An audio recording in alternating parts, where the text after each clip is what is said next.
Welcome back to the What Are You Made Of podcast with your boy, Mike C-Roc. Hey, guys, I'm so excited to have you here listening or watching on Facebook, YouTube, or listening on the podcast. I have a guest today that has some pretty awesome accomplishments, and we're going to dig deep into what he's made of. But before I do that, I want to thank all of you for all of your support from the What Are You Made Of movement, the Waymo movement. I can't do what my mission is without you guys, and I'm trying to impact millions of people, and I need millions of people to help me do that. So first of all, I want to thank all of you for that. Our guest today, Nick Bradley, is a world-renowned business growth and scale-up specialist who helps exceptional business leaders unlock their full potential. He is the host of the UK's #1 business podcast on iTunes and Spotify, Scale Up Your Business, it's called, which has achieved over 100,000 downloads in 130 countries in less than 12 months since the launch. Now, we got to ask some questions about that because that's awesome. Cool. Originally from Australia, Nick is a dedicated family man who has a strong background in physical fitness, having completed, 67 marathons and not to top it off, 24 ultra marathons worldwide. He is also a qualified personal trainer and performance coach. He is absolutely committed to personal growth and becoming the best version of himself and inspiring others to achieve the same. His mission is to help bring an entrepreneurial skill set and mindset to people all over the world as a driving force of progression and prosperity. Welcome to the show, Nick. Hey, see, you've covered everything. We don't need to talk anymore. Yeah, I thought you might be Dave Meltzer, actually. We had a little similar missions. little jam up in the beginning. I apologize for that. But Nick, listen, the show's theme is what are you made of? Talking about setbacks and turning them into rocket fuel for your future. So the question that I'm going to have for you to start with is, what are you made of? Yeah, okay, great thing. So let me tell you the journey in the story.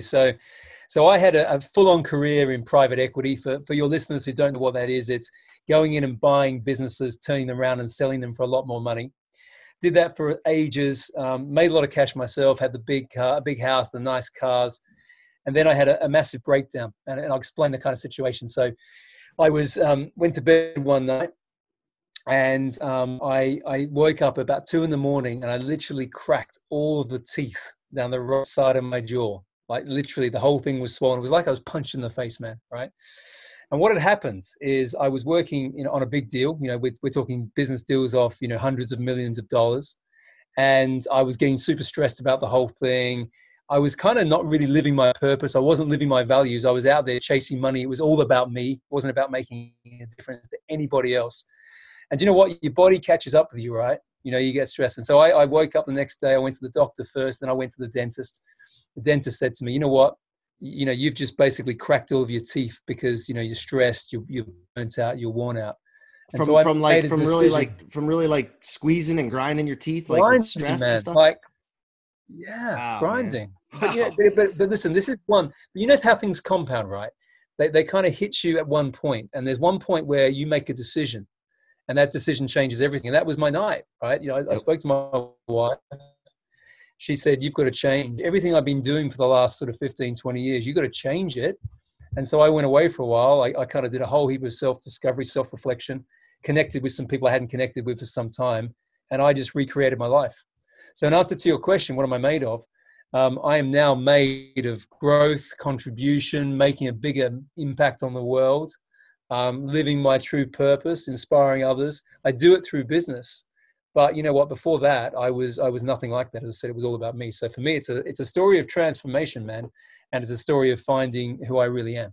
Now, when you're doing it for the wrong reasons, so I talk about this a lot with companies that don't have culture, and they didn't establish a foundation of culture. And you can go and make money and have some success, but it'll always crumble on you if you don't have culture and you don't have your culture right. Everybody has culture; it's about the right culture. So is that what you're basically talking about when you have that situation? It was a lack of individual culture or lack of individual standards and purpose, right? I call it standards, values, and beliefs, but it's the same thing. It's the same thing that underpins it. There's a point where if you haven't got those foundations in place, right, then, everything you build above that is not going to be sustainable. Right.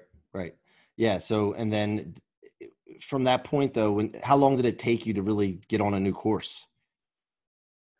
Well, here's the thing, right? So what I did is I called up a mate of mine, and he was a guy who was a bit out there and a bit strange when I was at university back in Australia. And he retired very early. He retired in his late 20s. He made 65 million Australian dollars selling his first business. So, successful guy. Now he goes around the world speaking and doing cool stuff. Anyway, He said to me, he said, Nick, you've got to get yourself to a Tony Robbins event, right? He said, and I'm like, man, I'm not going to do that. Why would I do that? But, when you get to a point of despair, and I was like, I need an answer, I thought, you know what? I've been reading these guys' books for years, but I never took any action. So what I did is I found the next event that was coming up, which was in Chicago. I jumped on a plane from the UK, spent 3 days crying my eyes out at this bloody event, partly because for the first time I slowed down and I started to understand what I was thinking.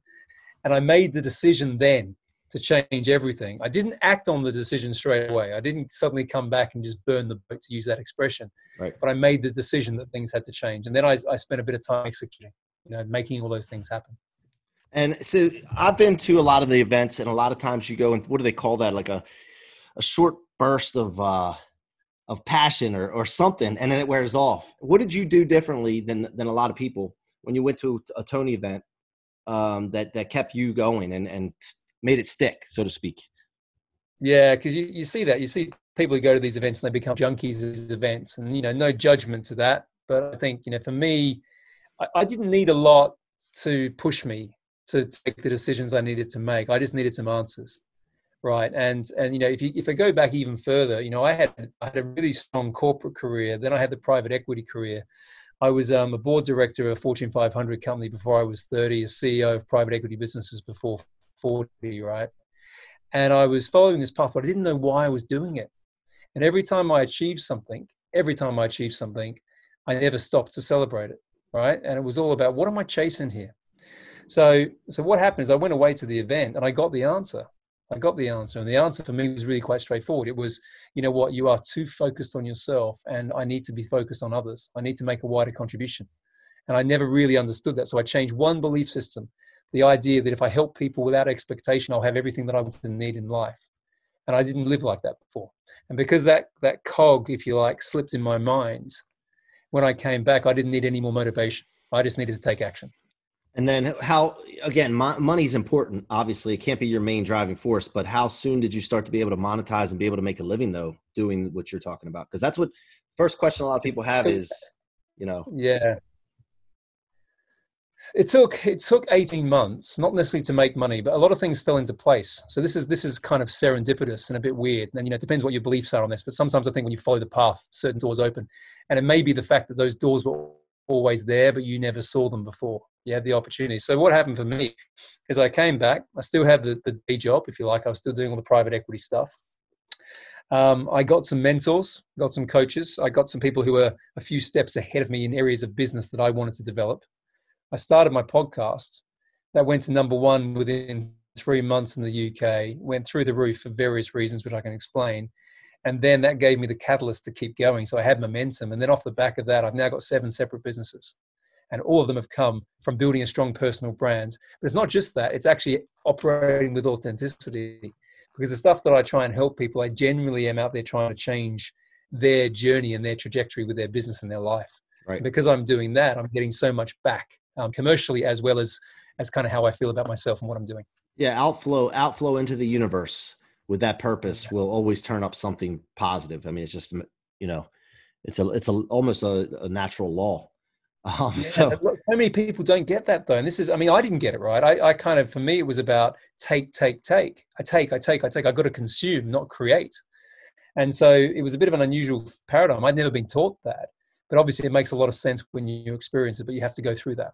Now, when you got the podcast set up, when I did it, and I'm transparent as hell, I'll just tell people like it is. I had no idea what the hell I was doing.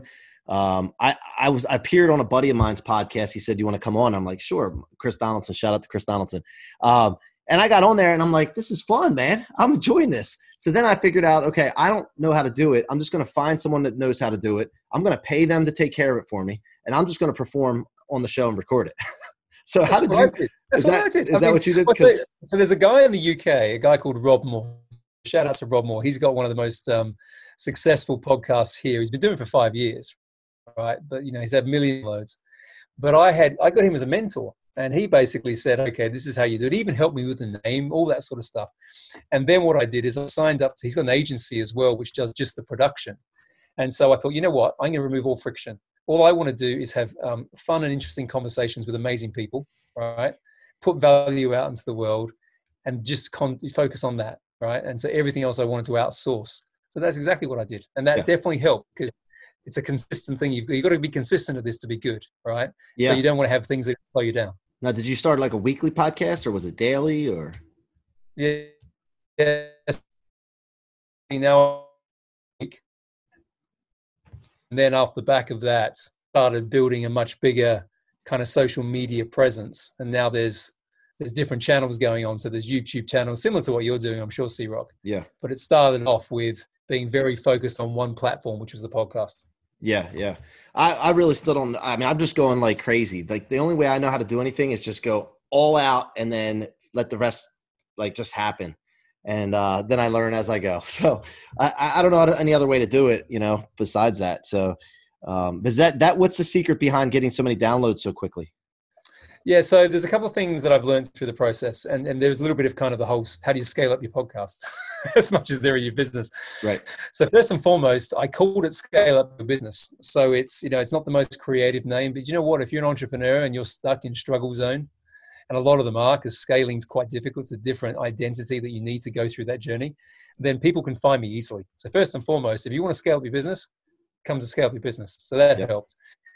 The second thing is more subliminal. So when people listen to the podcast, I can talk about marketing strategies. I can talk about operations and finance and how you raise investment, how you sell your business. All of those mechanics are there, but everyone talks about that. Every business podcast talks about that. I spend a lot of time on the identity of who you need to become as a leader.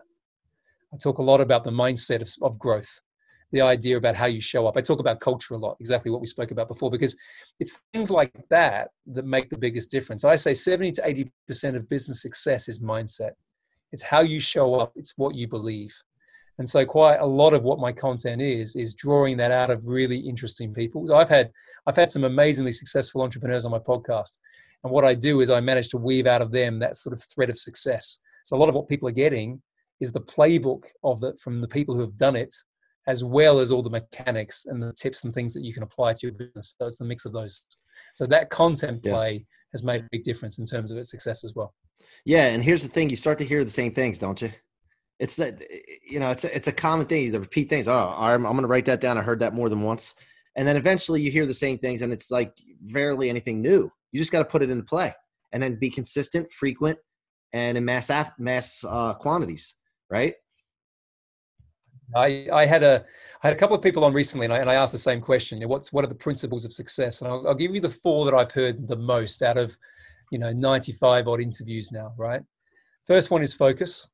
Do one thing. Do one thing really bloody well. Don't get distracted. That saying, he who chases 2 rabbits catches none. Focus on one thing. Right. The second thing is be disciplined. If you're going to say you're going to do something, do it. Don't just muck around. Don't waste anybody's time. Right. Then it's about being consistent. So I think definitely the success of the podcast for me is I have never missed an episode. I never will. Right. And then the last one is be hugely productive.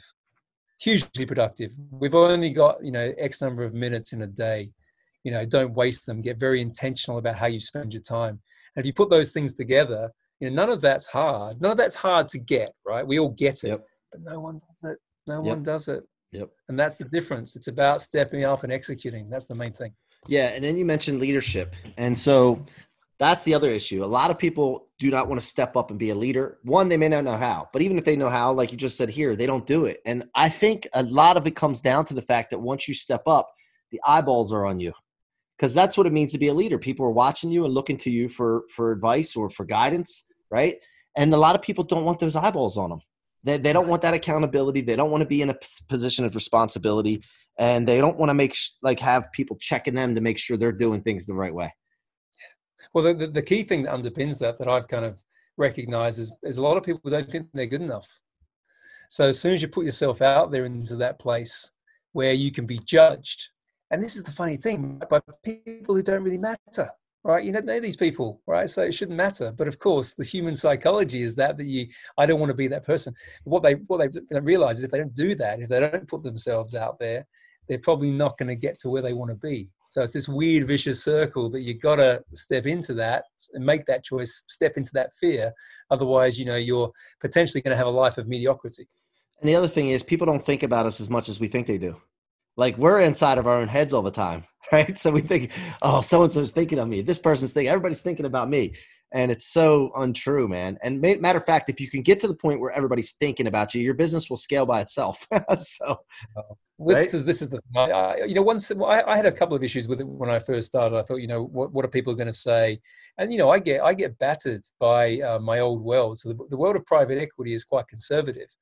It's quite relentless. It's lots of people in suits with spreadsheets, right? And to have a private equity guy putting himself out on a podcast, that's kind of like a massive sin, right? Yeah. But I don't care anymore. There's a point where you get so much positive feedback. I get stuff every day, I'm sure you do, where people, you're getting a message out there, it's changing lives. And I look at those things and I think, how could I not do that? Because that's so much more important than getting in my own head about, what someone says. Yep. It's just not even in the same ballpark. Yep. And there's a really freeing feeling when you don't care about what people think and what they say. And it's not just about the public or the haters or anything like that, but it's about like you said, the private equity people that have some clout and have some power, right? But still not, hey man, I'm good. Yeah. So I love that, man. I love it. So talk to us about your program, the Scale Up program. Yeah, so I've got a number of different things. So scale up your business. I mean, a lot of people ask me to launch an accelerator program. And so we did that. What we didn't do though, is like a lot of people have programs where they're kind of just online courses and you have to go there and listen to stuff. And listen, not to criticize those too much, but I found that wasn't enough. So we offer a 16-week live online masterclass where I teach it. I have some experts who come and teach it. And we go through the full gamut of what it means to scale a business, everything from how do you create products and services that really solve problems. How do you get predictability in your sales and marketing so you don't have to worry about getting leads, you're actually creating customers. We talk about mass automation, leverage processes, all that sort of thing. And we talk about how you can actually buy businesses for using little of your own money. And so, one of the quickest ways to scale is let's say you've got a really good business and you want to double your sales, go and buy your competitor. And right now, with all the stuff that's been going on recently, there is businesses out there that are so lower in value than what they were even a few months ago, that you can literally double your business with a few conversations. But a lot of people just don't know the playbook. So we set that up, we run it. We're actually launching it in the US literally in the next couple of weeks. So it's coming. And we've been running it for the last 12 months, and it's been transformational. One guy who came on recently, he was, again, this is through all the uncertainty, his business was falling backwards. He's literally doubled his revenue growth year on year in 3 months since doing the program. And it's a combination mindset, us helping mentor on the side, but it's also the fact that it's you're in a group of people and you can work on that accountability. So we're very proud of that, and it's come off the back of the podcast and come off the back of building this community. It's awesome, man. So what's the difference, or how important is it to maximize the productivity and revenue from the people that you currently have before you add anybody else to the mix? You mean through acquisition and that sort of thing? Acquisition or individual, employee hires. Yeah, my belief is this, right? And this is where a lot of, I said a lot of the secret of scale up is the identity of the leader, and I don't mean that in a passive way. There's a very action orientated stuff that needs to happen. So the first thing that happens is those people haven't got a vision. So they get so stuck in their own heads that they're thinking very short term. They're not thinking about what the business needs to become, and then they don't know where they are. They don't measure stuff. And so this is the piece to answer your question. If you don't measure your business, if you haven't got metrics, literally running through your business, then you're flying blind. You're going to end up somewhere, but it's probably not going to be the place that you want to be. So what I do is I think of scale up as numbers. So I'm looking and thinking, okay, so how many customers? What's the productivity of the people here? How many salespeople I need? What level of marketing do I need to do here to get a return on investment? What does my cost to serve need to look like over here? And so the decision to then bring people in or to invest is very easy because the metrics tell me the answer. Right. And I look at that stuff on a daily and weekly basis. Some people think that's really like hardcore. But I tell you what, if you can get that built in to that sort of methodology into your business, scaling doesn't become something that's random. It becomes something that's predictable. Right.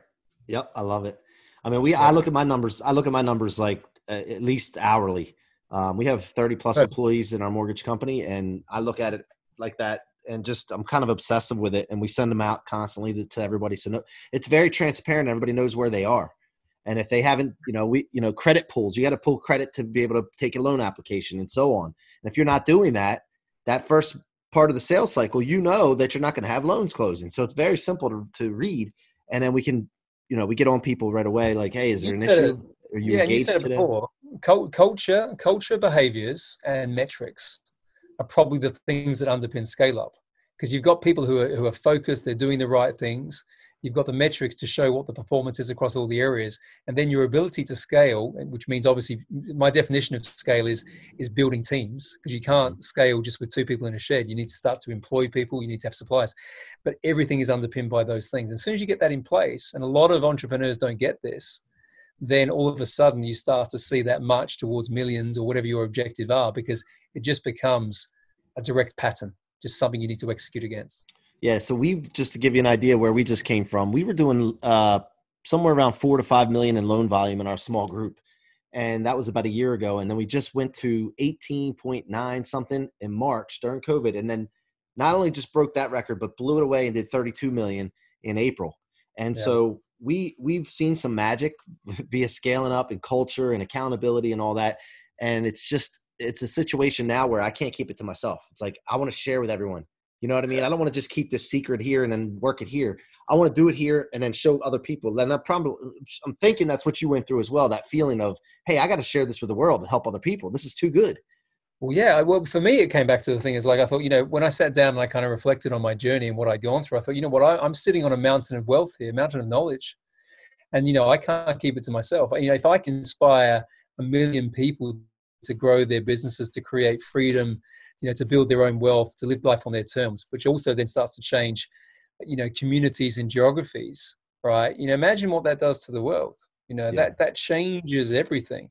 So if I can play even a small part in that, which was my original thought, which obviously now has become bigger, right. And then, you know what, I'm going to be happy. I'm going to be content. And I know that I'm living to my standard, which is to be the best version of myself and continually strive towards that. And how big is your team, the podcast part? Yeah, so I have I'm into mass efficiency, so high effectiveness, mass efficiency. So I've got a team of VAs out of the Philippines. So I have 5 over there, and they run the whole social media piece. So I have one person in the UK who heads up that team, and then I have specialists in the Philippines who do the rest.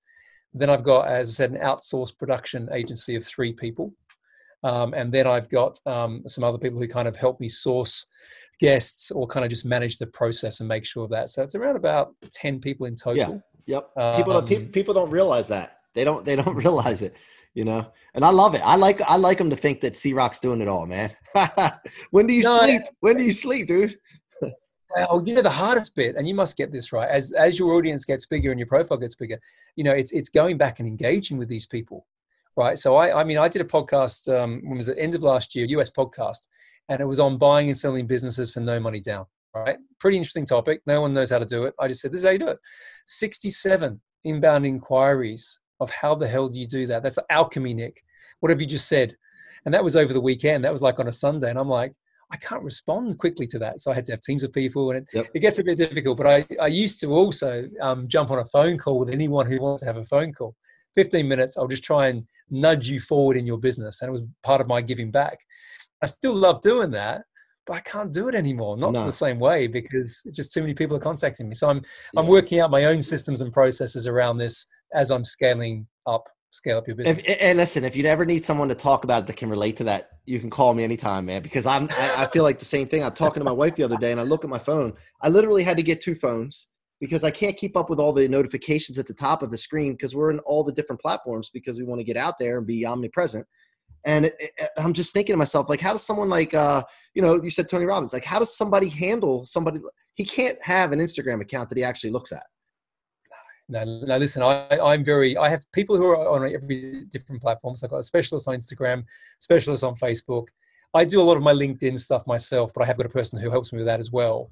But, I would say probably every 3rd message I'm still engaging with. So still quite a lot. But there are some times on my Facebook community now, which has got stuff going on all over the place, I don't have enough time to engage. But I try and do something every day, at least on every platform. Yeah, I'm with you, man. All right, let's talk about the running, man. Because listen, I'll run 3-4 miles, and then my something hurts in my lower half. I don't know where or why. And then I'm just like, dude, all right, I got enough cardio for today. So what makes you want to run further than that? One, and then what help? Like, I know there's tricks and things to break through barriers and all that, but to me, it's not like my legs hurt too bad. It's more like my feet or the rub, so to speak. You know what I mean? Like, talk Okay, about how okay. you So, got into it and then how you okay, push through that yeah, stuff. let me kind of give you the background of that because it goes back a bit, but it's a quite an important part of the journey, actually, particularly for this podcast, right? What am I made of? So my dad left when I was 2 years of age, and he came back into my life in my 30s. So he wasn't around for a long period of time. So my grandfather more or less raised me. He was like the male influence, and he had a double bypass with his heart back in 19 sort of early 1980s. And then he was the first Australian to run a marathon after having double bypass surgery. And he did that in 1984. So I was 10 years old. I remember going to the race, and no one thought he was going to survive because no one had ever done that, right? So I remember seeing him do this. So I had this kind of imprint in my head of this amazing feat. I mean, the guy was an absolute legend, right? And so he passed away. He was a big influence in my life, and I started running after that in my sort of 20s. And there was two things. Partly it was partly to remember him and to connect with him because thing to do, and I wanted to show some respect to what he gave me. That's what I thought it was. But what I found out is I think I was running away a little bit from a sort of past life and all the stuff that I didn't want to face. And so, this is going to sound quite crazy, but I ran the ultra marathons, the 100-mile races, because I wanted to test something that I thought I would fail at. And failing in this it's really funny, right? So you never want to start something and not finish it. It's not about winning the race. It's about participating and getting to the end, because you've got to manage so many different emotions, physical, mental. But the thing about it is finishing a race like that is not a foregone conclusion, right? You're going into it, it feels impossible because in many cases you're going to go through pain and levels of challenge that no one ever sees. It's really, really hardcore. So I put myself through that pain because I was running away from a life that I didn't particularly enjoy. And I put myself through that because I wanted to test what I was made of. And I wanted to kind of feel present and alive. Because when you're in the middle of a 100-mile race at 50 or 60 miles and everything's falling apart, you've got blisters everywhere, your back's out, your knees thing, you are 100% present. And getting through that, and when you get to the end, the euphoria of getting through something like that is like nothing I've ever experienced. And what I've done, I think, is I've trained myself that anything that's tough, scaling a business, dealing with difficult people, it's a walk in the park, because do you know what? I've gone and done that. And for me, it's part of my identity now. It's something that I can't, even though I've had the injuries, probably like you've described, it kind of defines a lot of who I am. So did you finish the first one that you entered? I did. Yeah. I did.